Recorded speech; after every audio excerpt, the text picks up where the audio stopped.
What is up, guys? This is the first episode of the Markout Podcast. It's going to be me and my buddy over here, Dustin Glass, breaking down some Hey, pretty pretty big topics in wrestling over the years. Dustin, what's up, man? hey guys, what's going on? My first time doing anything like this.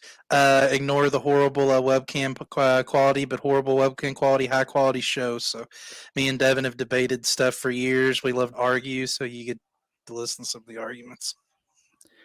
Right. Yeah. Yeah. And today we're going to be doing WWE versus AEW, the long story debate on which one is better. AEW's come out recently. I think it's been out for about 3 years maybe now. It's the alternative. Yeah. WWE's the grandfather. So before we get into the heart of it, why the other one's better, let's talk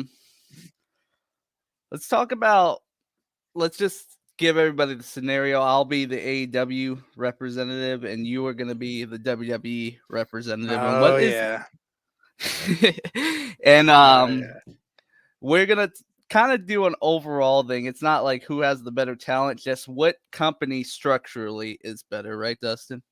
Yeah, yeah, we're just going to debate on. Obviously, this is the closest thing that we've had since the Monday Night Wars back in the '90s with WCW and WWE. So we're just going to kind of give our opinions on both the pros, the cons. Devin leans a little bit more towards AEW. I lean a little bit more towards WWE. So we're going to give those different perspectives. All right, so let's start off with what should we go at first, Dustin, when we're talking about these two? Well, you can kind of rebuttal or whatever. I'm going to speak for all the WWE people because I'm in a lot of wrestling groups. I have a lot of wrestling friends. So, objectively speaking, AEW, as far as the booking, which, if you're not familiar with the wrestling terms, basically how they set the matches up, the matches, the storylines, the programming in AEW, I'll admit, over the last year and a half, it has been better than WWE. That was never my issue. What my issue is that people don't hold AEW as far as their criticism on the same scale as WWE.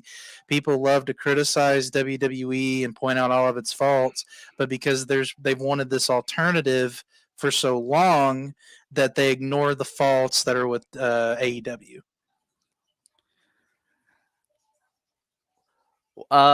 So do you want to point out some of the faults that are with AEW? Because I'm going to destroy you in like 5 minutes, but let's just give you all the credit you want to go with. Okay, so here's my issue: is like I'm going to give multiple examples throughout the show. I want to give you a chance to kind of rebuttal as well. But like for instance, with the booking, I've heard multiple people talk about how WWE has bad booking in regards to they do a lot of DQ finishes. They have a lot of we wrestling fans say screwy finishes, and I get that they do that a lot. But then you have AEW, and my example is going to be Daniel Bryan, where you have Daniel Bryan, you have him come over, who is a WWE guy, but he got his mainstream notoriety in WWE, comes over, and his two big main event matches are against Kenny Omega and Adam Hangman Page. How do both of those matches end in time limit draws, which is a cop out because people want to complain about the DQ finishes, but then they don't want to complain about the time limit draws. And all I hear is people like you are like, oh, at least that the AEW can do the time limit draws, and that's not a cop out and anything like that. And it's just like that I'm talking about. Like, you have gripes with WWE, but you blatantly ignore the problems with AEW because you want the alternative and you don't judge it on the same scale. Well, let's talk about that. So the time limit draw, you talk about Brian Danielson getting a time limit draw, which basically, if you didn't know, it's just like the match goes all the way over and then they kind of declare it a draw. It's funny that you complain about that. WWE, I mean, where do we start here? With their storylines, like Survivor Series, for instance.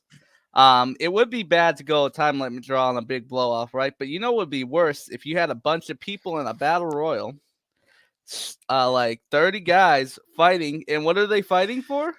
They're fighting for free pizza at Pizza Hut. I mean, like, there is no structure in WWE. If you are not Roman Reigns or any of the guys that they're five guys, I think, that have a storyline in them. You're basically tossed to the side and used for whatever the flavor of the week is, whether that be a garbage can title like the 24/7 championship or the newest sponsor, Pizza Hut, or whatever you're gonna do. There's just no structure. Maybe AEW can book one guy wrong, but overall, more of these guys have a lot more going for them than they would in WWE. At least they have camera time and they have storylines that make sense. Okay. So you can have Adam Cole come out in Halloween costumes and kiss his girlfriend to show off on TV. That makes sense too, right? That makes sense. Well, yeah, wouldn't you be pissed if you see this guy? He's a clown, like kissing this hot girl. I mean, it's old school heat, man. It's just like, at least there's something to go about. And Adam Cole isn't booked silly, and he's actually, that's a good example. As soon as he's came to WWE, he's doing stuff. He's feuding with big guys. He's feuding with Kazarian and the old school guys. He's feuding with Jungle Boy. He's got stuff to do. What is if they would have bring somebody over to WWE like a big name on the Indies? What would they have them do? Like Well, probably see, like here's. Mhm. what? No, they I didn't mean probably to have cut them you like off. Go ahead. They probably have him like have a pet hamster, like what's his name did, Eric Rowan, stupid stuff because WWE has no creative there, man. They're old. They live in a Vince McMahon is senile. He lives in a retirement home. He draw he writes the same storylines that he does on the piece of paper. He takes it and he wipes his ass with it. That's what he does. He's old and senile. Look, again, what I'm telling you is I'm not saying WWE is perfect. And objectively speaking, as far as the booking has been, yes, AEW has been in the better product.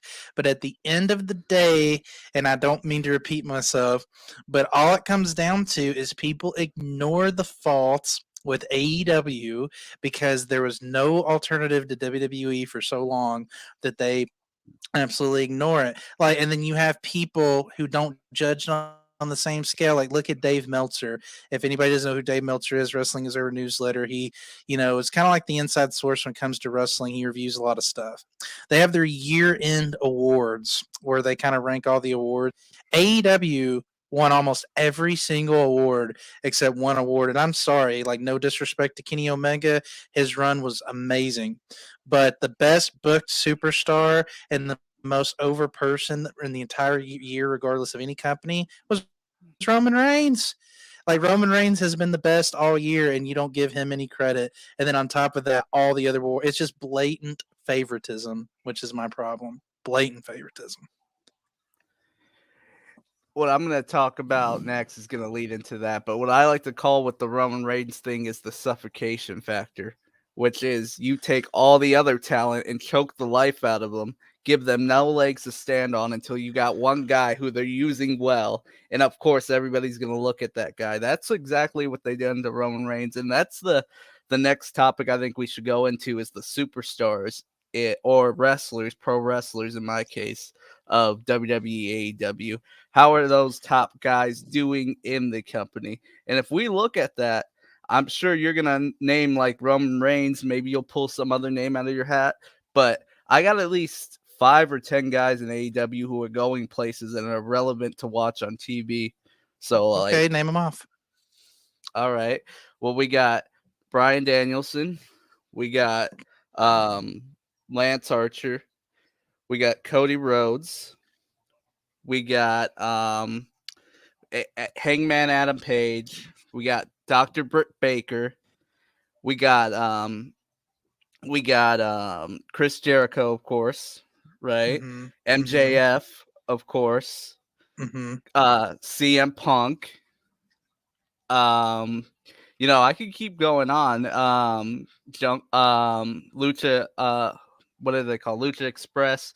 There's just so many. Thunder Rosa, another big star. She's gone very viral as of late. Like these are all people when they go on, you can tell that they're giving them the most opportunity to do something, and there's no holding them back. It's not on the. It's all on the performer. It's not on the creative, and that's what I like to see. I like to see someone like get their time and achieve it. I don't like to see someone get like 2 minutes and then try to make up what they can. They're booked bad. I don't I don't like that stuff. I like to see a performer go for the brass ring, which WWE hasn't done in 20 years.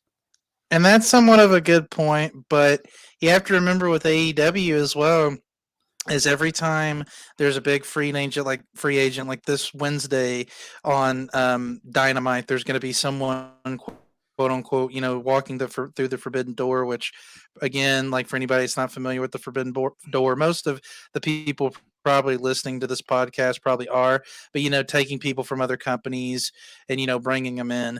But the problem with AEW is they bring in all these people. They bring in every single person from like on that's a free agent, and eventually it's just the classic saying, like, you only have so much of the pie, not everybody can eat. And you have so many like people that aren't getting the rub in like AEW. Like, look at Ty Dillinger or Sean Spears in AEW. He was one of the first to go over. He's like in a group with MJF, but he hasn't really been featured prominently. Scorpio Sky, look at him. He's kind of an afterthought as well. And then you got other guys on the roster too that there's too many people on the roster. Not to mention AEW has profited tremendously off former WWE talent. Their first world champion was a WWE legend, Chris Jericho. You have John Moxley, who is also in WWE, who won the title the second time. CM Punk, WWE guy. Bryan Danielson, WWE guy. Adam Cole, WWE guy. And I will admit again, because unlike you AEW people, I can admit the faults with WWE. Their booking needs to improve because they rely too much on people like Brock Lesnar, Goldberg. They bring that back. So in that aspect, I 100% agree with you. But if you look at the WWE top roster, top to bottom, as not just with the men but the women, you have AJ Styles, Bobby Lashley, who they featured very well over the last year, Drew McIntyre, Edge recently came back, Roman Reigns has been one of the best in the company, Seth Rollins, and even some of the other guys that they could feature more, like as far as like the Kevin Owenses of the world.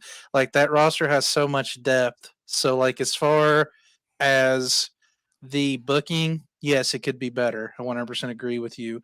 But with AEW, there's so many faults with it. They sign too many people. They don't give people, and then people, just have their favorites sometimes. So don't sit here and say that AEW doesn't have their favorites either. Because like look at the Young Bucks. Like, how long did the Young Bucks hold the titles before they lost them? Well, boy, that's what we call building heat in the wrestling business. When you have someone that people don't like, you usually keep them on a little bit. That way it gets them fired up and they keep watching to see that guy get beat. That's business 101. I don't know if you took that class, but I was there and I know these things.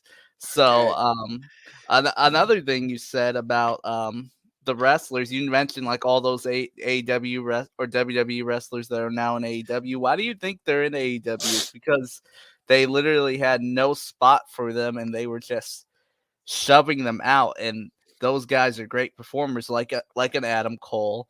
Like, I don't know who the mystery guy is. I think it's Wednesday, so I'll see it tonight. But just whoever it is, like, I'm sure it's gonna be some guy in WWE that was treated badly. CM Punk famously treated really badly, poorly, did not like it anymore.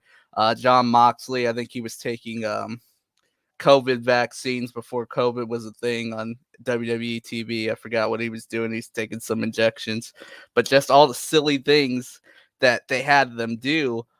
Um, it's just that's what AEW is. It's freedom from the chains that bind most pro wrestlers, and you could see it, and it's enjoyable. And we'll talk about. I don't know if you want to keep touching on superstars, but I wanted to go through like I want to go through like matches and like memorable moments that these companies had recently, and which one you think stacks up better. That's fair. The last thing I will say, as far as the talent is concerned, really not so much of the talent, but the reach is again. I think if WWE, because I give credit where credit's due, if WWE doesn't change their booking, eventually AEW will continue to grow and give them competition. So I'm not blind. I do see that. At the same time, though, let me give you an example. Impact Wrestling had a partnership with AEW, and then they recently had a one-off with WWE. Impact Wrestling, Kenny Omega won the title. He did some crossover. Christian did as well. That gave them like an initial spike in the ratings, kind of helped them, but eventually the buzz died down. I was looking at the ratings before we came on the show, and I apologize, I don't have the exact numbers, but Mickey James having a one-off appearance at the Royal Rumble, coming out with the Impact Knockouts title on WWE television, gave Impact some of the biggest buzz that they've had in years just from one event. So at the end of the day, even though WWE does has its issues, which I'm not blind to, they are still the top dog, and that proves it. And that the ratings are still higher than AEW. The notoriety they can give other companies is still higher than AEW. And while AEW still does a lot of good things, they got a long ways to go. I wonder where WWE got the idea to use Impact talent. Maybe someone did that recently, like you mentioned. You know, Mm-hmm. so I don't see that as a big thing. It's funny how the biggest thing in a while has been them bringing in another company star. So that tells you where they are in the garbage, dude. So next one. Let's talk about what the matches have been going on. Like AW's had some stinker matches. I'll start it off by saying there's been some that have not been good. We what do you sorry. Um there's some that have not been good. There's been the MMA match. I don't know, for most people, if you haven't been following AEW, they had like a UFC style match between Jade Cargill, who is a professional MMA fighter, former wrestler, versus Warlow, who has no MMA training. They do some stuff that sounds good on paper, but in actuality probably needs some ironing out. But that's one thing I think is also good, is they're not afraid to try new and crazy things and be experimental and be fun, where WWE will do the same thing over and over and over again. It's like, my God, do something else, dude. I've seen Roman Reigns all the time with the big dog and the bark and the Superman punch. It's great, but can we throw a little flavor on the grill? Can we add some nutmeg or something? So go ahead. Well, first of all, Roman Reigns has been in some really good feuds over the last year. Mainly, well, this is more like a year and a half ago, but his feud with Jey Uso, like he elevated Jey Uso. Like if you would have told me 2 years ago that Jey Uso could have been at a main event program and it would have been good, then I would have called you crazy. But that program was really good. And then you want to talk about like WWE not taking some chances, like as far as like the top guys, yes, they usually go to the well, with Goldberg, Brock Lesnar. But when COVID first hit, they did some very interesting things, just like the whole Money in the Bank ladder match, where they went to Titan Towers, fought through the whole building and stuff like that. And they've tried some other things too. And they've been finally like, you can call what you want, but they have been progressive. In wrestling, there haven't been a lot of African American world champions. Kofi winning the world championship at WrestleMania is one of the biggest moments in wrestling history. Bobby Lashley just came off of a huge title run where he held the title for months. Bobby just won the title back. He's probably going to lose it at the Chamber, but point being is WWE has had some good moments, and if you look outside of Roman Reigns, the women's division over in WWE has been really good. Ronda just came back. Charlotte has been on top. Becky Lynch is really good. I know you love Sasha Banks. Bailey, she got injured, but she's supposed to be coming back here soon. So as far as the level of talent, their talent, in my opinion, their roster is deeper and better than AEW. I will give Ludicrous. I will give it. Ludicrous. I will give AEW credit. They do the booking, like I said at the beginning of the show. The booking here recently has been better, but at the same time, they have some booking flaws as well. Like you want to talk about getting Roman Reigns shoved down our face. What about, excuse my language? What about fucking Cody Rhodes? Like Cody Rhodes wins the TNT Championship, drops it, is off TV, comes back, and then beats Sammy Guevara. Now I know what you're gonna say as far as he was setting up the match with Sammy Guevara and they had the unification and Sammy Guevara won the title and all this shit.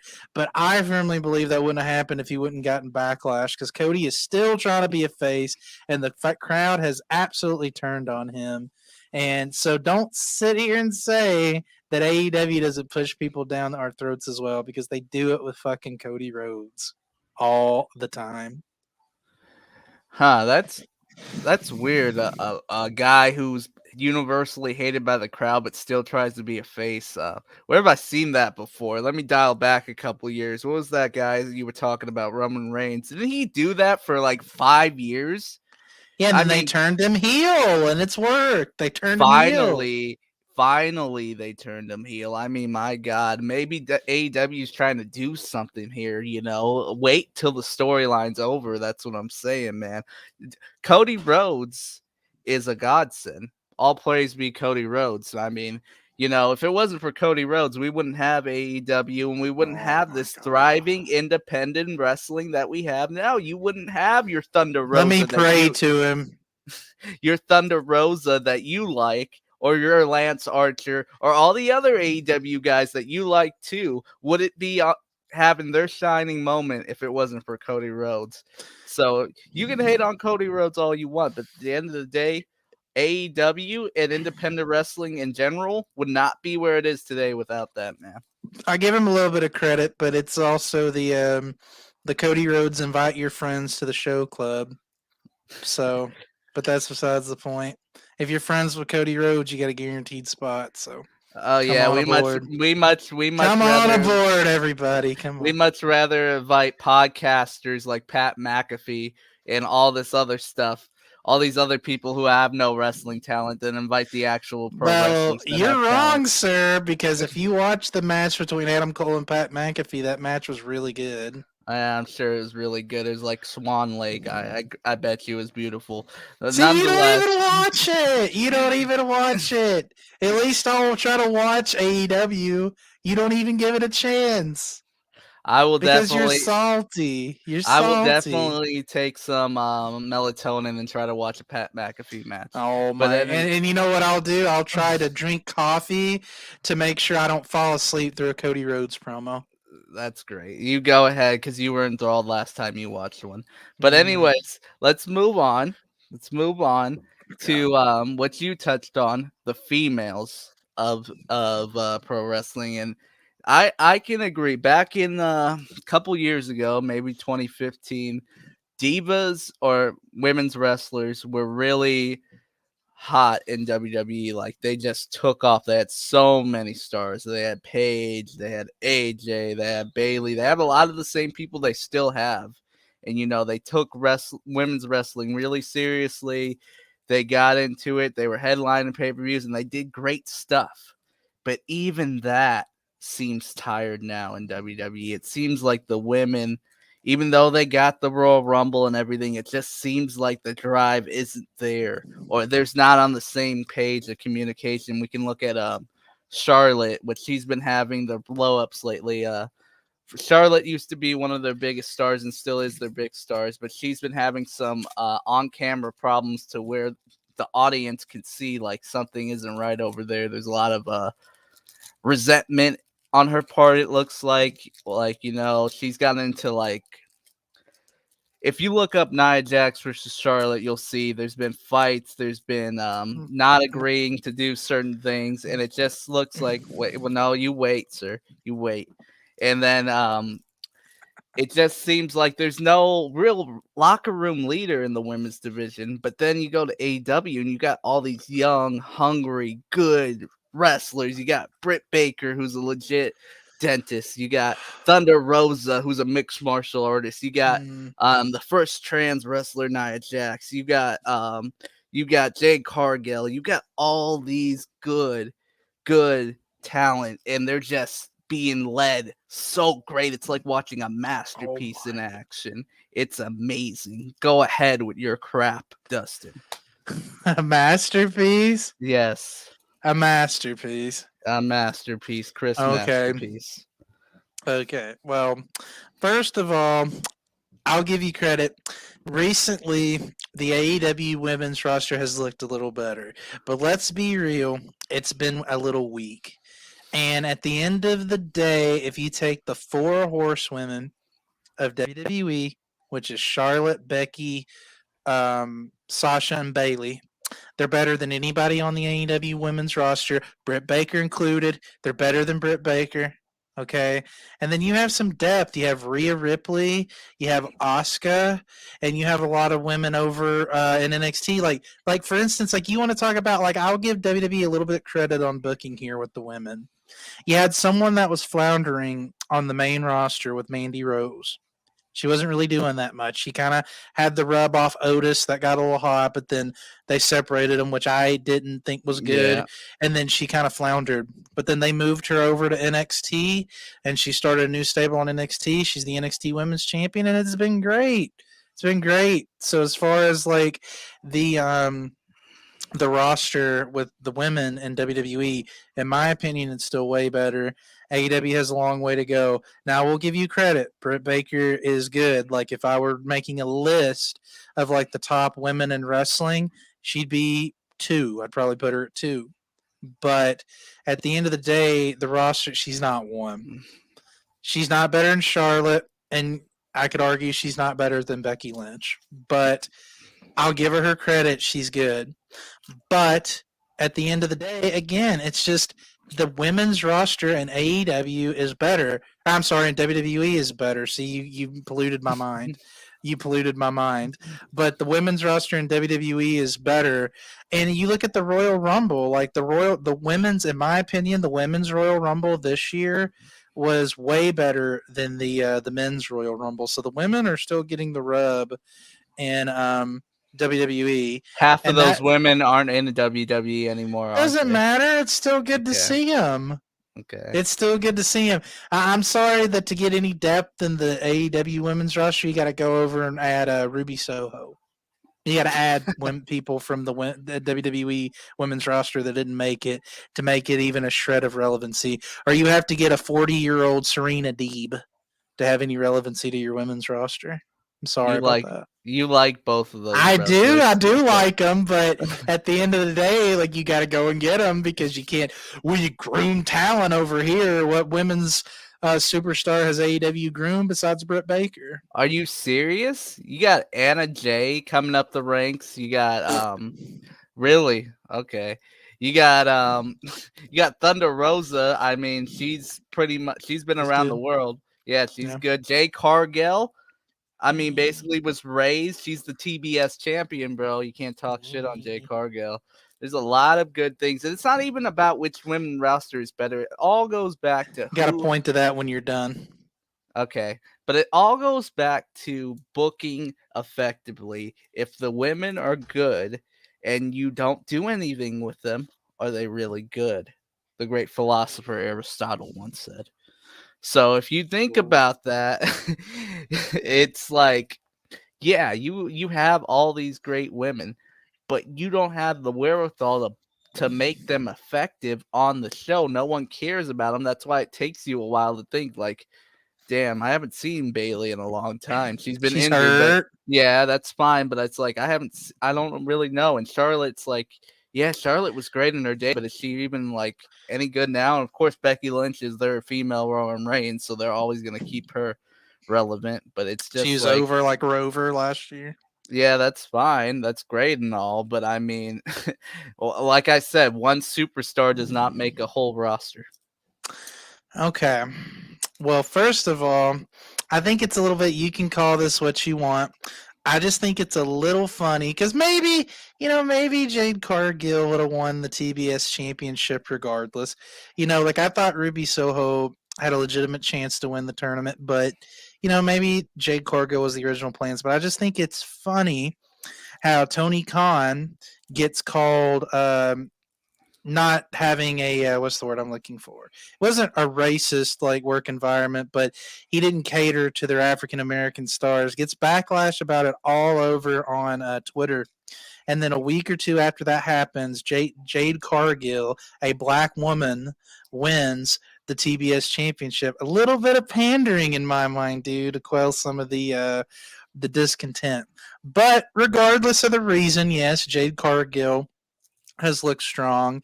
But again, like I will counter you one, sir.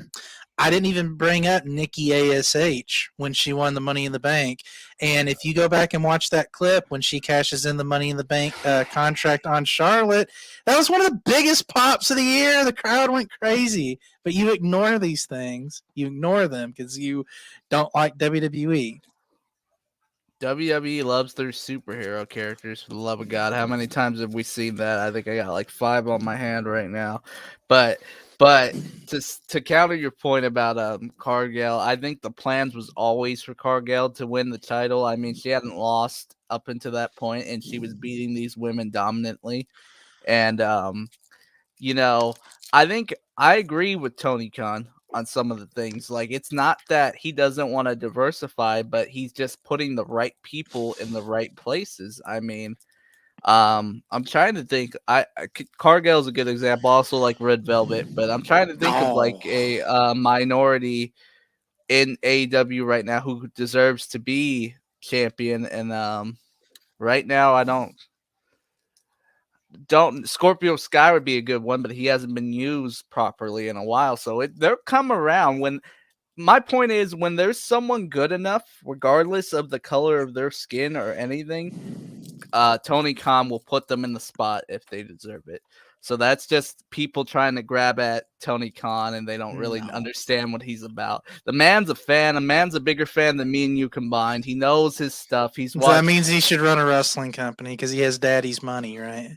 No, because he's smart. He obviously has enough to he throws around his money good. He's a businessman. The man's educated and he also knows wrestling. Businessman. He is. He Okay, all so you know what their strategy is? I am sorry to cut you off, but you know what his strategy is?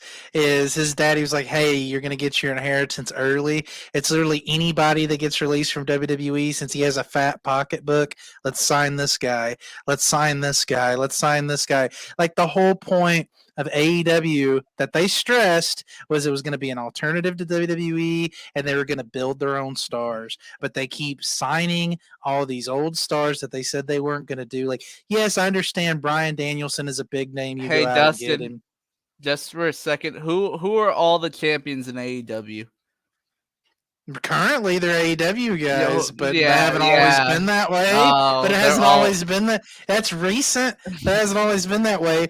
But look, to my point, Brian Danielson, yeah, you go out and get a Brian Danielson. That's a no brainer. Same thing with Adam Cole. But explain to me when they're a company that's supposed to be getting these new and up and coming talents, why in the hell are they signing the Big Show? Why in the hell are they signing Mark Henry? Like, it makes no sense. They don't need them. Why are they signing them? Because they so, got a fat pocketbook and they're just trying to get everybody. That's what it see, comes down to. no, you don't understand veterans and the power in the locker room. If you had the chance to play on a team with Peyton Manning, would you not take it? You need these guys who have been there and they know the thing to teach the young locker room. They're Mhm. not there to be main attractions. They're there to show the guys, hey, you can do this or you can do that. It's good to have the legends in the locker room. And I may not I may not want to see Mark Henry or Big Show in a main event spot, but I would love to see Mark Henry work with Vance Archer, Mhm. learn from Vance, learn from him, and learn from Luchasaurus could learn a thing or two from Big Show. There's just things that are good. It doesn't always have to be, put this old WWE guy out there. I don't think that's what they're trying to do. But however, I do agree with you that they should cool down on signing everybody that gets dropped from WWE because they are signing a lot. And I think what they need to do is stop signing people and maybe let a few people go because there are a couple stars. Not everybody like WWE, but there are a couple that are just floundering. They're very small fish in a big pond, and they just need to be let go. There's a couple there that I There, agree. there's a lot there, but like they're Uh, contradict. But like Devin, they're contradicting themselves. Or Mustache, as I call you, Mustache. But no, you can they're call me Devin. but they're contradicting themselves. Literally, they said they weren't going to sign all the WWE people because Impact, like when Impact was trying to come up, that's what the Impact did, and that's where they did a little bit of a mistake, is because they would sign these ex WWE guys, they wouldn't promote the talent that they had, like the like at the time, like the AJ Styles and the Christopher Daniels and stuff like that, and AEW is doing the same thing. Like, I don't listen. It's a no-brainer to get like certain like guys that are like free agents. Like I said, like your Brian Danielsons, like your John Moxleys when they went out and got him. Those are no-brainers. But like, look at Adam Page. Like Adam Page is the champion now, but it doesn't seem as big because they didn't pull the iron when it was hot, so to speak. They didn't go out and do it right away, and it kind of cooled off a little bit. In my opinion, that moment could have been a lot bigger if they struck while it was hot like a month or two prior, and they didn't. And they have a history of doing this shit, honestly. Like, I'm sorry, but like I understand adding veterans. If you want to add them like as backstage producers or something, that's fine. But there is no logical reason they should be signing Big Show and Mark Henry. None. None. It does not make any sense. We agree to disagree on that. And Adam Page winning the title was universally loved by everybody. I think the timing was perfect.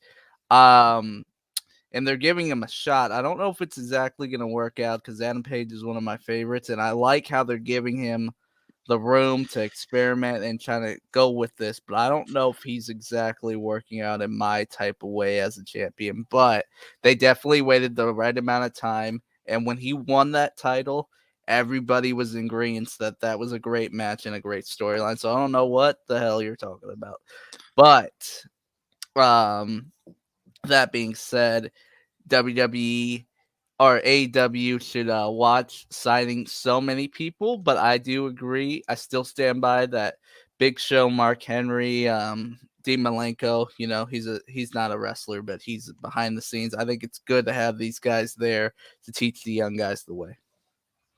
Okay, so where do you want to go next? Because I don't think there's any more to talk about on that. You're kind of wrong, but that's okay. That's fine. I could be wrong. You're definitely extremely wrong.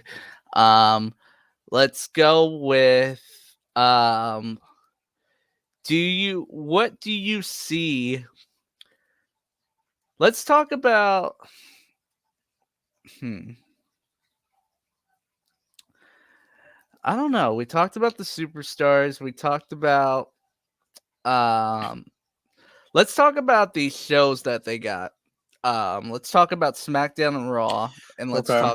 let's talk about Dynamite and Rampage. Okay. So you can speak to this because I don't know. Is SmackDown kind of the B show still, or is it? I've No. heard that it's been the A show. So what's going on with that? So, SmackDown, ever since they got the deal with Fox, they've promoted it as the number one show. Raw is kind of taking a little bit of a back seat.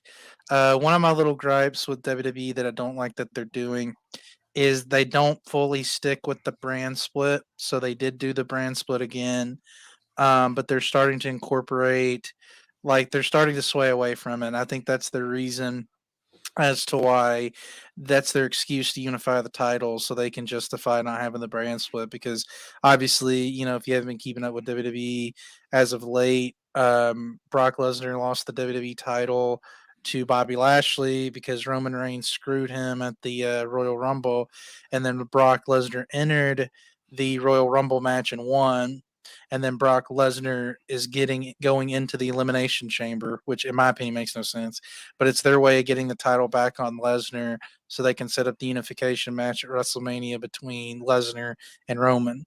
I don't think they should go that route, but that's the route that they're going. But to your question, yeah, they're kind of promoting SmackDown a little bit more. That's where Roman has been. He's been over on SmackDown. But as far as AEW goes, I I think, and I told you this before, like sometimes it's good to copy ideas that work. If they are going to keep signing these guys, because I don't think they're going to stop, they need to split the rosters because the roster's too big and there's not enough hands to feed or mouths to feed, not hands to feed, mouths to feed. With how it currently is. I think they need a DM for they need to make the shows different big time because Rampage just seems sometimes like Dynamite Light and there's no real difference to them. And that's what I was gonna actually bring up a point that maybe WWE does their shows a little better, and that's what AEW needs to work on.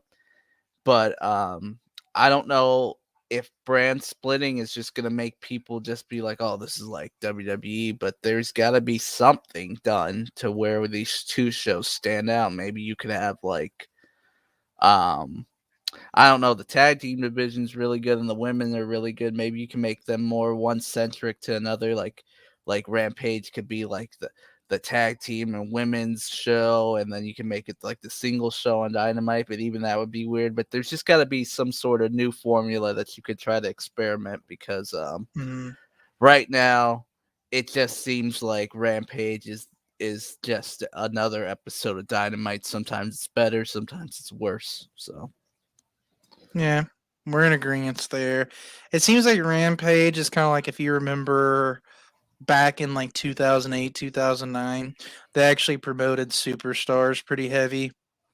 Before it kind of went to a lot of the undercard, like that Undertaker on the first episode of Superstars. To me, that's what Rampage feels like. It's kind of like a Saturday night's main event from back in the day, or like a Superstars. It's kind of like I wouldn't really call it a B show, but it's just kind of like that extra show that focuses a little bit more on the matches. But their roster is too big to have just like one main show, and that's why you have people like Scorpio Sky and Ethan Page and even Ty Dillinger. Or I call him Ty Dillinger, but I'm blanking. What's his Sean name? Spears, Sean Spears. the Yeah, chairman. yeah, Sean Spears and people like that, they would get a lot more opportunity if there was a second show. So, and that's what people need to understand is sometimes like when idea is good, it's not okay. It's okay to copy it, but yeah, like if their roster is too huge, they keep bringing in people, so they need to do that to give everybody more opportunity. I think. All right. Let's try to kind of wrap this up here. Who do you feel? I'll answer this question too. Who do you feel the best star AEW has right now? Who they should kind of either they're in control and you like it, or you think they should should use more and kind of make them the center of the brand. You mean like put the belt on, like make the world Not champion? not even like that. Just like utilize them more. Who do you see a big star coming out of AEW that's not necessarily being used right now? That's a good question. I'm gonna Eddie Kingston. I wish that they would kind of, even though he's a little That's a good older, one. like yeah, he's been in some big feuds, but I wish that they would kind of make him Ethan. You know how much I like Ethan Page. I saw him over in Impact. I think he has a lot of potential. For me, the verdict is out on Hook. Everybody loves Hook, but he hasn't really shown me enough, They are really to kind of make. shoving them down our throats. Yeah. Yeah, I love Miro and everything like that, but I mean, the easy answer as far as the guy who should win the title is because, like, let's be real about it. At some point in time, because it's going to be one of the biggest moments in wrestling, CM Punk is going to win that title. CM Punk eventually will be the AEW World Champion, and that is going to be the perfect opportunity to really submit MJF Well, as you the top guy. I I don't know think. if you know, but MJF has already beaten CM Punk. I saw that. I saw that there was some shenanigans, Yeah. but he did beat him. But yeah, like MJ, like that would be a perfect time. Like MJF has the win already. Down the road, put the belt on CM Punk because, in my opinion, I don't see a lot of guys leaving AEW to go over to WWE. The one guy I could see doing that is MJF. he seems like a WWE guy to me. So if they really want to keep him, they need to submit that because he's, in my opinion, he's the best in the whole company. Like there are guys that are probably a little bit better in the ring from it than him, but he's efficient enough in the ring to make a feud believable. And then he, in my opinion, he's the best heel in the company. He's the best on the mic. So they need to submit MJF, I think, in my mind. It's pretty good answer. I wish I could answer for the WWE side, but I don't watch it enough anymore. But I just know from when I did watch it, AJ Styles is the guy. He's always been the guy in my eyes. You know, he's getting a little older, Mm-hmm. but I feel like there's still a lot to do, and I like that they're getting his what's his big guy, his partner's name? Who? I'm sorry. Tag team partner, the big buff black guy. What's his name? Who are you talking about? I'm sorry. I was looking AJ at something. Styles. AJ Oh, Styles. Omos. Omos. Omos is a great Yeah. guy that they could probably utilize once he's good. I don't know how his ring work is or anything, but he looks like $1,000,000. And He that's has a little bit to go in the ring, but yeah, and I mean, there's just been a lot of guys like they did it with Strowman, but then they got rid of Strowman. It's hard to think about who could be that next guy for WWE. I think it's gonna be. I don't even think the next guy is there, in my opinion, right now, or at least well, I haven't go ahead. I'm seen. sorry. I I'm haven't sorry. I didn't seen mean the to interrupt. next guy yet, but I would like to see some guy come up from underneath and kind of turn it on its head because we've had Stone Cold in the 90s, then we had John Cena, and then it kind of went. You could say Roman Reigns is kind of the guy now, but Hmm. like he's not as big as those other two. Well, what WWE is lacking, and I was talking about this the other day with a few friends, and then we can kind of wrap it up, is we don't, WWE is lacking like that really big face right now. Like Roman Reigns is a heel. They're trying to promote Brock Lesnar as a face, but he's more as of a tweener. Um, I think where they really blew it was when when Biggie first won the title and they separated the New Day. The New Day collectively as a group could have carried the company as the faces, but they felt the need when Biggie won the title to move the New Day over to SmackDown, and then they kept Biggie on Raw, and then they dropped the title off Big E, and now they actually moved him back to SmackDown, and he's teaming with Kofi again. So like they put them back together regardless. So like if they would have kept the New Day originally, there would have been so many dynamics that they could have had. They could have collectively carried the company as faces. But I think that's what WWE is lacking because AEW, like Adam Hangman Page, is a really good face. They got a lot of guys that could be like top faces, but the top guys in WWE, most of the good ones are like heels. The only really good face you could argue is maybe Drew McIntyre because even AJ Styles has been a heel over the last year because him and Omos were feuding with Matt Riddle and Orton for the tag belts. So really, that's what I think they're lacking is like a big baby face. Or if people don't know what a baby face is, just a good guy, like a really good, like solid, like crowd favorite in the company right now. Well, yeah. Hopefully, they can find that, but I think we're done here. If there's any closing arguments you want to say on why WWE's crap, you can say it now. But it's just I see WWE not thriving, and hopefully one day AEW simulates them into the overlord that is Tony Khan, and we can all be Oh done with this my stuff. god. Well, I'm not even going to respond to that blasphemy. Next week, as far as next week, what you want to do, I was thinking about kind of breaking down just the pay per views. WWE's next big event is the Elimination Chamber, kind of breaking that down. And then what is AEW's next big event? What's coming up? Oh man, I have to check. I don't even keep up with the pay per views. I think it's Oh, Double or see, so Nothing. you're arguing AEW and you don't I even think keep it's I up think with it's the. Double or Nothing, but I would have to check or All Out, Okay. one of Well, we'll those. definitely go over Elimination Chamber, and then we'll go over AEW's next big event, look at some of the big matches, kind of fantasy books, see how we think things should go. Just kind of do that if you're down to do that. Yeah, we can do that. And also, let's just anyone listening, this is not always going to be an AEW WWE thing. We'll do different topics. This is just what we're doing right now, and then shows are going to change. We're going to look at like historical events, certain topics. It's going to be a whole treasure chest of things to come. So Yeah, I've had some ideas. We might do a bracket, some brackets, some like all time stuff like that. So, like I said, we will kind of just do a lot of different things. but yeah, so I think we're all good here. We'll see you guys next week. Thanks for watching, and have a good day.